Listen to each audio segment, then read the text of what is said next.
For all lovers of cine film, this weekend the British Film Institute is the place for you. They're going to be releasing previously unseen amateur footage taken in the 1930s displaying life in London. And with free entry, it's an event not to be missed. Good evening.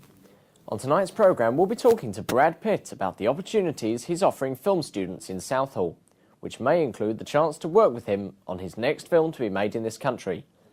But first, one of the biggest Roman sites south of the Thames in the form of a bathhouse has been unearthed in Borough, and I popped in to have a look. Since the Great Fire in 1666, it seems as though London has been in a permanent state of rebuilding. It seems as though as one project ends, another begins. This has brought about a large amount of architectural diversity.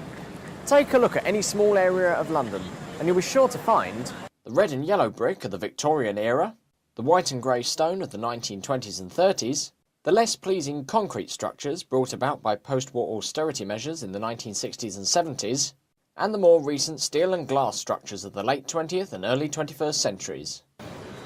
Even a large institution like London Underground is constantly changing the design of its buildings. For example, the station here at Goose Street was built in the early 20th century, but just a short distance away at Tottenham Court Road, a brand new station is being developed.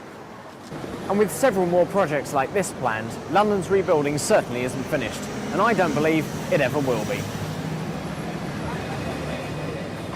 The Thameslink programme was developed to help more trains pass through central London and to take some of the strain off of London Underground.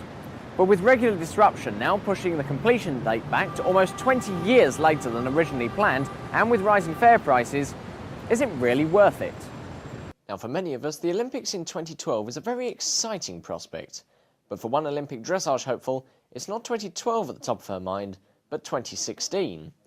Having competed since the age of 14 and now at 18, winning a bronze medal at the Pony European Dressage Championships and awarded the best styled dressage rider at the Junior Europeans, it's Georgina Starkey. So, Georgina, how did you first become involved in dressage? Well, I'd always been very passionate about horses from a young age, and I got given the opportunity to take up riding lessons. Okay, well, thank you very much for talking to us, Georgina. And if you would like to see the highlights of Georgina's next competition, make sure that you tune in to BBC Two at 6 o'clock on Saturday night.